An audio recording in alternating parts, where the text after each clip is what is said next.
दोस्तों, देश की झलक MKS में आपका दिल से स्वागत है। आज फिर से एक बार आपके लिए देवघर के सुप्रसिद्ध बाबा बैजनाथ धाम के कामना लिंग और माता सती तथा साथ ही दशानंद रावण से जुड़ी रोचक कहानियां लेकर हाजिर हूँ। मित्रों, देवघर को देवताओं का घर कहा जाता है क्योंकि यहाँ कामना लिंग के रूप में साक्षात देवों के देव महादेव विराजमान हैं। साथ ही माता सती भी शक्तिपीठ के रूप में यहाँ विराजमान है। देवघर के ज्योतिर्लिंग 12 ज्योतिर्लिंगों में से एक है। इन ज्योतिर्लिंगों को बाबा बैजनाथ धाम के नाम से भी जाना जाता है। यह ज्योतिर्लिंग झारखंड के देवघर में स्थित है। कहते हैं भोलेनाथ यहाँ आने वाले सभी भक्तों का मनोकामनाएं पूरी करते हैं। इसीलिए शिव के इस आत्मलिंग को कामना लिंग भी कहते हैं। यहाँ श्रावण मास में पूजा करने के लिए भक्तों की कतारें लगी रहती है। मान्यताओं के अनुसार 12 ज्योतिर्लिंगों के लिए कहा जाता है कि जहाँ जहाँ महादेव साक्षात प्रकट हुए हैं वहाँ वहाँ ये ज्योतिर्लिंग स्थापित की गई है। इसी तरह पुराणों में भी बैद्यनाथ ज्योतिर्लिंग की कथा वर्णित है जो लंकापति रावण से जुड़ी है। कहते हैं भगवान शिव के भक्त रावण और बाबा बैजनाथ की कहानी बड़ी ही निराली है। पौराणिक कथा के अनुसार दशानंद रावण भगवान शंकर को प्रसन्न करने के लिए हिमालय पर कठोर तप कर रहा था। वह एक एक करके अपने सिर काटकर शिवलिंग को अर्पित कर रहा था। 9वां सिर अर्पित करने के बाद जब रावण 10वां सिर काटने वाला था तो भोलेनाथ ने प्रसन्न होकर उसे दर्शन दिए और उससे वर मांगने को कहा। तब रावण ने साक्षात भगवान शिव को ही लंका में स्थापित होने का वरदान मांगा तो भगवान शिव ने कहा, वत्स, यह संभव नहीं है, इसके अलावा तुम और कोई वर मांग लो। तो रावण ने अपने माता के कहे अनुसार शिव का आत्मलिंग ही मांग लिया। तो भगवान शिव ने कहा, ठीक है रावण, अगर तुम्हारी यही इच्छा है तो मैं यह अवश्य पूरा करूंगा, लेकिन मेरी भी एक शर्त है।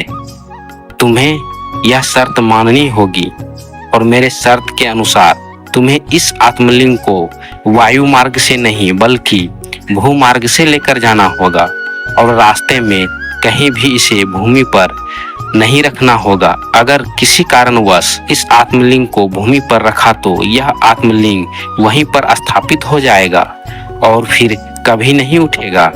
रावण ने इस शर्त को खुशी मान लिया और शिव के आत्मलिंग को लेकर पैदल ही चल दिए श्रीलंका की ओर। रावण के पास सोने की लंका के अलावा तीनों लोकों में शासन करने की शक्ति तो थी ही, साथ ही उसने कई देवता को कैद करके भी लंका में रखा हुआ था।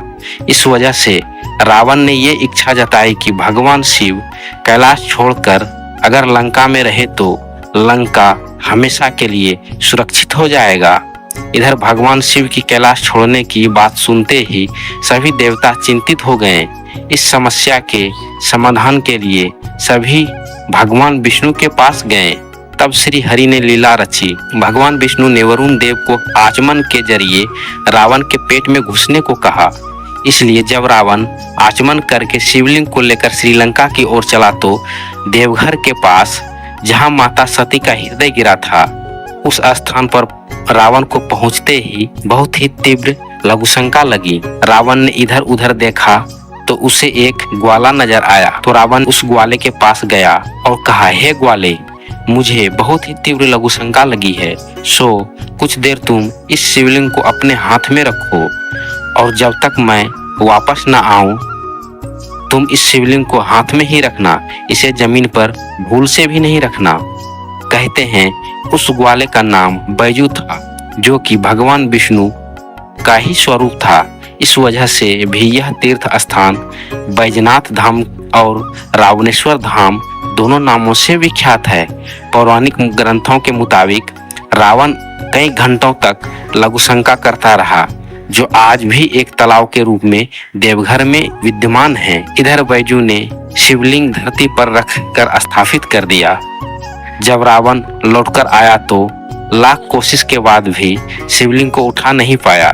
तब उसे भी भगवान की यह लीला समझ में आ गई और वह क्रोधित होकर शिवलिंग को अपने अंगूठे से दबाकर चला गया। शिवलिंग का अधिकांश भाग जमीन में धंस गया। उसके बाद ब्रह्मा, विष्णु आदि देवताओं ने आकर भगवान शिव का आह्वान किया तो भगवान शिव वहां प्रकट हुए। शिव जी का दर्शन होते ही सभी देवी देवताओं ने शिवलिंग को उसी स्थान पर स्थापना कर दी और शिव स्तुति करके वापस स्वर्गलोक चले गए। तभी से महादेव कामना लिंग के रूप में देवघर में विराजते हैं। ऐसे ही पौराणिक कहानियां सुनने के लिए हमारे चैनल देश की झलक MKS को सब्सक्राइब करना ना भूलें। वीडियो देखने के लिए आपका दिल से धन्यवाद।